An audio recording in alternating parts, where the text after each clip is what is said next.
তো নমস্কার বন্ধুজান বান্ধবী, কি হালচাল সবার। নতুন বছর, মানুষ নতুন বছরের প্রথম দিকে কি করে? কেউ রেজলিউশন নেয়, কেউ নিজের গোলস ঠিক করে যে এই বছরের মধ্যে এই জিনিসগুলো আমাকে অ্যাচিভ করতে হবে বা এই জিনিসগুলো আমাকে কমপ্লিট করতে হবে। এরকমই কিছু জোশ দেখি আমি আগের বারেও এরকম রেজলিউশন নিয়েছিলাম। আমি না আগের বছর আমার কিছু রেজলিউশন লিখেও রেখেছিলাম, দাঁড়াও আমাকে একটুখানি দেখতে দাও আছে কি না।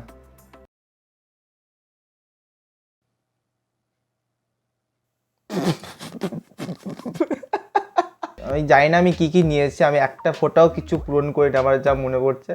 আমি রেজুলেশনগুলো দেখাচ্ছি, প্লিজ কেউ হেসো না, আমি রিকোয়েস্ট করছি। চলো দেখা যাক আমি কি রেজুলেশন নিয়েছি। আর পুরো হলুদ চকচকে করে আমি লিখে রেখেছি যে আমি এই রেজুলেশনগুলো মানবো। তো আমার প্রথম কি রেজুলেশন ছিল, 1 নম্বর ছিল রোজ 4 ঘন্টা মনোযোগ সহকারে পড়াশোনা করা। ব্যাং পড়েছি ভাই আমি 4 ঘন্টা মনোযোগ সহকারে। 2 নম্বর রয়েছে 3 days ইন আ উইক সকালবেলা ব্যায়াম। রোগা হতো। তোমরা যদি আমার আগের ভিডিওগুলো দেখো তাহলে দেখবে এখনের তুলনায় আমি আগেরগুলোতে রোগা আছি। এখন একটুখানি মোটা হয়ে গেছি, যদিও মানে ঠান্ডাটা পড়েছে না, ল্যাদ ফ্যাদ খাচ্ছি তো তাই জন্য একটুখানি মোটা হয়ে যাচ্ছি। 3 নম্বর হচ্ছে গিয়ে মাকে কম রাগাবো। হ্যাঁ মানে অ্যাকচুয়ালি এই জিনিসটা হতো, আমি কেন জানি না। মানে আমি আমার নিজের যে জোকসগুলো বানাতাম ওইগুলি আমি মার ওপর ট্রাই করতাম, যে আমি আগে দেখতাম যে মা হাসছে কিনা, তারপর সেটাকে পাবলিকলি করব। তো মায়ের ওপর ট্রাই করতাম আর মা রেগে যেত। ভাই জোক শুনিয়েছি, তুমি জোকসে হাসো বা তুমি কোনো রিয়াক্ট করো না, তোমার রাগার কি আছে আমি ঠিক বুঝি না। আমার মা রেগে যায়, মানে আমার জোক শুনে তোমরাই বলো আমার জোক শুনে কি রাগ আসে? আমি আজকে তোমাদের একটা জোক শোনাচ্ছি, তোমরা আমাকে কমেন্ট বক্সে লিখো যে তোমার জোকসটা শুনে রাগ হলো নাকি হাসি পেলো, ঠিক আছে? আমি ঠিক জানি না মার কেন রাগ হয়, তো আমি তোমাদের একটা জোক শোনাচ্ছি। লুজ মোশন হলে আমাদের প্রথমে কি করা উচিত? ভিডিওটাকে পজ করে কমেন্ট বক্সে উত্তরটা দাও তাড়াতাড়ি। কি হলো, যাও, তাকিয়ে রয়েছে ওখানে, মানে পজ করে কমেন্ট বক্সে যাও। কথা বললে কি কথা বোঝো না নাকি? জানি শালা তোমরা যাবে না, ঠ্যাটা মানুষ রয়েছে তোমরা ভাই। আমি বলছি উত্তরটা, লুজ মোশন হলে মানুষদের প্রথমে হাগু চাপানো উচিত। আমি এই সাডেন, এই রাত্রিবেলা এই সাডেন আমি বানালাম জোকসটা। Wow, so talented. Next 4 number resolution কি আছে? হাতের কাজ কম করতে। আমরা করছিলাম যে আমরা নেক্সট টপিকে আসি। কি এত লোকের পার্সোনাল জিনিস দেখার এত শখ কেন গো তোমাদের? আমি না গাইজ একটা জিনিস লক্ষ্য করেছি, আমি যেটা ভাবি সেটা আমার সাথে হয় না, তার উল্টোটা হয়। যেমন ধরো সেদিন আমি ত্রিপুরায় ঘুরতে গেছিলাম। তুমিও ত্রিপুরায় থাকো? ও ওয়াও, প্লিজ সাবস্ক্রাইব করো। তো হ্যাঁ, কিছুদিন আগে আমি ত্রিপুরায় ঘুরতে গিয়েছিলাম আর ভেবেছিলাম যে এই ঘোরার মধ্যে একটা ব্লগ বানাবো, বানিয়ে সেটাকে ইউটিউবে আপলোড করবো। ব্লগাররা ব্লগ বানায় কি করে ভাই? আমার তো অন্ডকোষ শুকিয়ে যাচ্ছিল। এবার যারা অন্ডকোষ মানে জানো না তাদেরকে বলছি, অন্ডকোষ মানে হচ্ছে কি, তোমার চুপচাপ বায়োলজি বই নিয়ে পড়তে বসো, বায়োলজি বইতে ভালো করে লেখা রয়েছে অন্ডকোষ মানে কি। অন্ডকোষ মানে জানি না, ভিডিও দেখছে এখানে। ক্যামেরা অন করে ব্লগ করা মানে ভাই আমার মনে হচ্ছিল কেউ আমাকে ল্যাংটো করে বার করে দিয়েছে, বলছে ব্লগ বানা। এত লজ্জা আমি যে কেন পেলাম আমি ব্লগ বানাতে গিয়ে, আমি ঠিক নিজেও জানি না। তো প্রথম থেকে শুরু করি, আমি একটুখানি বড়লোক আছি, আমি তোমাদের বলা হয়নি জিনিসটা, আমি একটুখানি হাই লেভেলের বড়লোক আছি, হিউজ বড়লোক যেটাকে বলা হয়। তো আমি আগরতলায় ফ্লাইটে গেছি, এবং বড় লোকেরা যেরকম দেখবে ফ্লাইট ওঠার 5 মিনিট আগে গিয়ে এয়ারপোর্টে পৌঁছায়, সেরকমই আমি করার চেষ্টা করেছিলাম, এবং সেটা করার চেষ্টা করতে গিয়ে আমি একদম পুরো লেট হয়ে যাই, এবং তার জন্য আমি তাড়াহুড়ো করতে থাকি, এবং তাড়াহুড়োর মধ্যে আমি আমার নিজের পার্সোনাল ড্রাইভারকে কল করি, কারণ আমার পার্সোনাল একটা গাড়ি রয়েছে এবং তার একটা পার্সোনাল ড্রাইভার রয়েছে, তাকে আমি কল করি কারণ আমাকে এয়ারপোর্ট পৌঁছতে হবে তাড়াতাড়ি।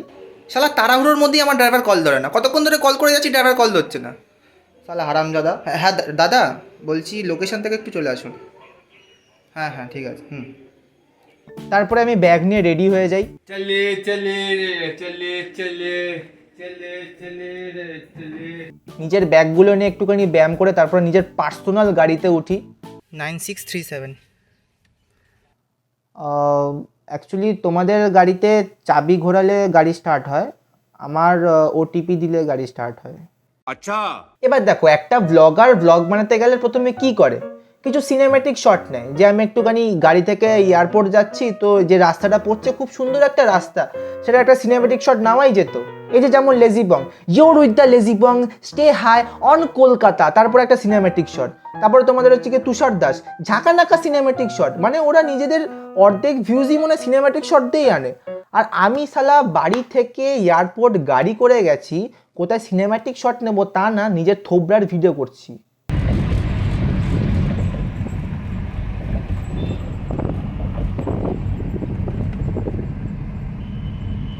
তো নিজের থোবরার ভিডিও শেষ করে আমি ফাইনালি এয়ারপোর্ট পৌঁছাই। গাড়িটা ভালো করে রাখবি, হ্যাঁ, স্ক্র্যাচ ফ্যাচ লাগাস না আবার গাড়িটাতে। এবার গাড়ি থেকে নামার পর আমাকে একটা ট্রলি নিতে হতো। তো তোমরা দেখতে পাচ্ছ আমি ট্রলি নিতে যাচ্ছি। তোমরা ভাবছো সামনে যে ট্রলিটা রাখা রয়েছে সেই ট্রলিটাই আমি নিয়ে নেবো, কিন্তু না ভাই, ওই ট্রলির মধ্যে আমি আমার ব্যাগটা রাখবো। রেখে পাশে যে ট্রলিগুলো গোছানো রয়েছে ওই গোছানো ট্রলিগুলোর মধ্যে একটা ট্রলি বার করে তার ওপরে আমি আমার ব্যাগটা রাখবো। This is my tashan. এই ট্রলি নিয়ে আমার সাথে একটা ঘটনা ঘটেছে। এই ট্রলিটা অনেকটা ডিস্টার্ব করছিল আমাকে। তারপরে দেখলাম এটার মধ্যে একটা সিস্টেম রয়েছে, যে এই সিস্টেমে এই ট্রলিটা চালাতে হয়। আরে ভাই, এটা একটা সিস্টেম আছে, এটাকে টিপ মারলে এরকমভাবে চলে, গান্ডু। দেন এয়ারপোর্টের সমস্ত কারুকার্য শেষ করে আমি একটা মেয়ের পাশে গিয়ে বসি। আর কোনো জায়গা ছিল না ভাই, ওটাই একা ফাঁকা ছিল। अच्छा চারিদিকে শুধু মানুষ আর মানুষ। ব্লগ বানাতে প্রচুর ফাটছিল ভাই। তারপরে নিজের মনকে শক্ত করি এই বলে যে আমি ব্লগ বানাতে পারবো, আমি কোনো লজ্জা পাবো না। তাই জোশ দেখিয়ে নিজের ক্যামেরা অন করে ব্লগ বানাতে শুরু করি।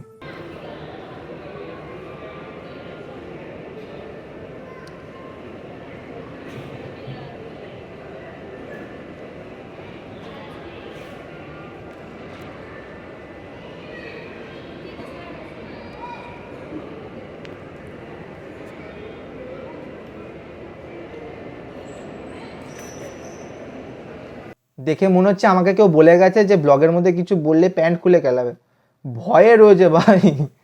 ভাই এই একা একা ব্লগ বানানোটা না খুব চাপের ভাই।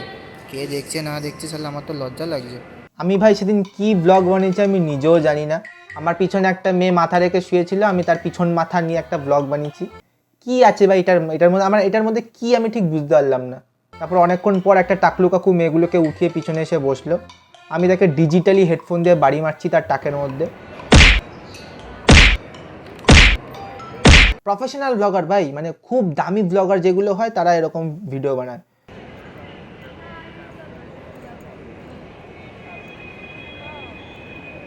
কি আমি কি কি ব্লগ করলাম এটা আমি? গাইস তোমরা যদি সাবস্ক্রাইব করো তাহলে এই প্লেনটা আমি কালকে কিনে নেবো। গাইস এরকম কোনো সিস্টেম নেই না, পিছনে কাকু সালা লজ্জা লজ্জা লজ্জা। ভাই আমি যে কেন এত লজ্জা পাই আমি ঠিক বুঝতে পারি না। মাকে ফোন করে বললাম, মা আমি ব্লগ বানাতে পারছি না, এয়ারপোর্টের মধ্যে সবাই তাকিয়ে রয়েছে, লজ্জা লজ্জা লাগছে। মা উল্টা আমাকে বকে দিয়েছে, বাপের জন্মে কোনো প্রেমও করতে পারবি না আর ব্লগও করতে পারবি না, এরকমভাবে হেঁটিয়ে দিয়েছে। ভাই এত লজ্জা কেন ভাই, ভগবান এত লজ্জা কেন দিয়েছে আমাকে? তারপরে ভাবলাম পুরো এয়ারপোর্টটাকে নিয়ে একটা ভিডিও করে আসি। খুব সুন্দর ভিডিও করেছি ভাই। বাহ সুন্দর, এত সুন্দর, মানে কলকাতা এয়ারপোর্টটা দেখো, মেজের মার্বেলগুলো কত সুন্দর। তোমরা একটা জিনিস খেয়াল করো, আমরা কিন্তু মেজ দিয়ে ওপরের সব কিছু দেখতে পাচ্ছি। ওই জন্য আমি ক্যামেরাটাকে ওপর করিনি, বুঝলে তো? ওপর করলেই কিন্তু সব কিছু বাজে দেখাতো, মানে আমি মার্বেল দিয়ে দেখিয়েছি বলে তুমি এয়ারপোর্টটাকে সুন্দর দেখতে পাচ্ছ। প্রফেশনাল ব্লগার ইয়া। তারপরে এই ব্লগ বানাতে বানাতে প্রচুর খিদা পেয়ে গেছিলো। আর তোমরা তো জানোই এয়ারপোর্টের ভিতরে প্রত্যেকটা জিনিসের দাম প্রচুর, মানে ওই লেভেলের দাম, ঠিক আছে? মানে ওখানে শুধু তুমি ফ্রিতে মেনু কার্ডই দেখতে পারবে খাবারের, তাছাড়া আর কিছু পাবে না। তো আমি দূর থেকে শুধু মানে খাবার দোকানের ভিডিওই করেছি, খাইনি আর কিছু। দেন আমার ফাইনালি ডাক আছে যে আমাকে প্লেনে উঠতে হবে। ফাইনালি আমি চলে যাচ্ছি প্লেনের ভিতরে। আমি ভাই একজনকে ধাক্কা দিয়ে বেরিয়ে গেছি যে আমার জানলার সিট যাতে কেউ না নেয়।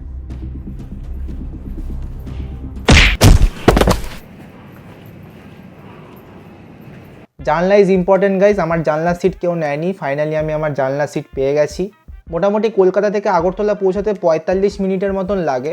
তো অবভিয়াসলি আমি প্লেনে ঘুমিয়েছি। দেন আমি আগরতলা এয়ারপোর্ট পৌঁছাই।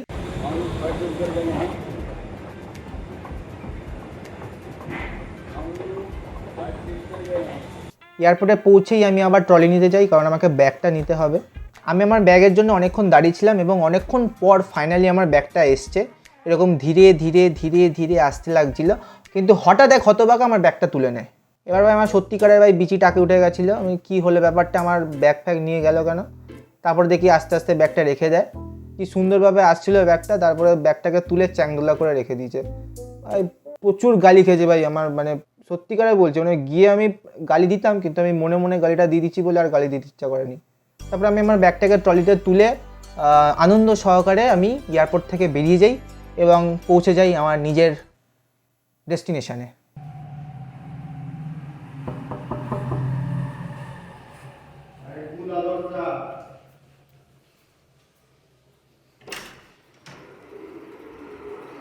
হ্যালো। তো এরপর আমি ওখানে গিয়ে কী কী করেছি এই সমস্ত কিছু জানার জন্য তোমাকে এই ভিডিওটার মধ্যে 500টা লাইক করতে হবে, তাহলে আমি আমার এই সেকেন্ড পার্ট আনবো। তো প্লিজ ডু লাইক 500টা। আমার ভিডিওর সবচেয়ে দারুণ পার্ট, যেটা আমার সবচেয়ে বেশি ভাল লাগে, এই ভিডিওর শেষে তোমাদের কমেন্টসগুলি পড়ার। যেমন ধরো রকি দাস লিখেছে, তুই আমার দাদুর বিচির মতন ভিডিও বানাস।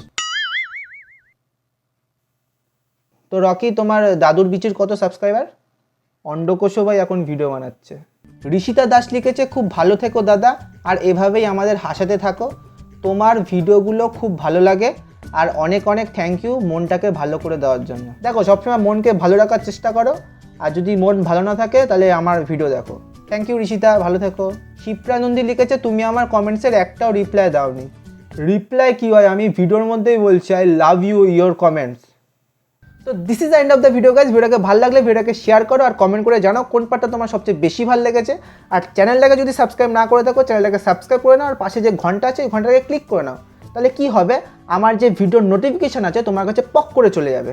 তো দেখা হচ্ছে নতুন ভিডিওতে, আজকের জন্য বাই। আর একটা জিনিস দেখাই, এই দেখো আমার মা ঘুমোচ্ছে, এখানে মা ঘুমোয় আর আমি এখানে শ্যুট করছি। হঠাৎ হঠাৎ মা যখন নাক ডাকে আমি হাততালি বাজাই, মা নাক ডাকা বন্ধ করে দেয়। এ মা, এ মা, মা, এ মা, এ ভগবান।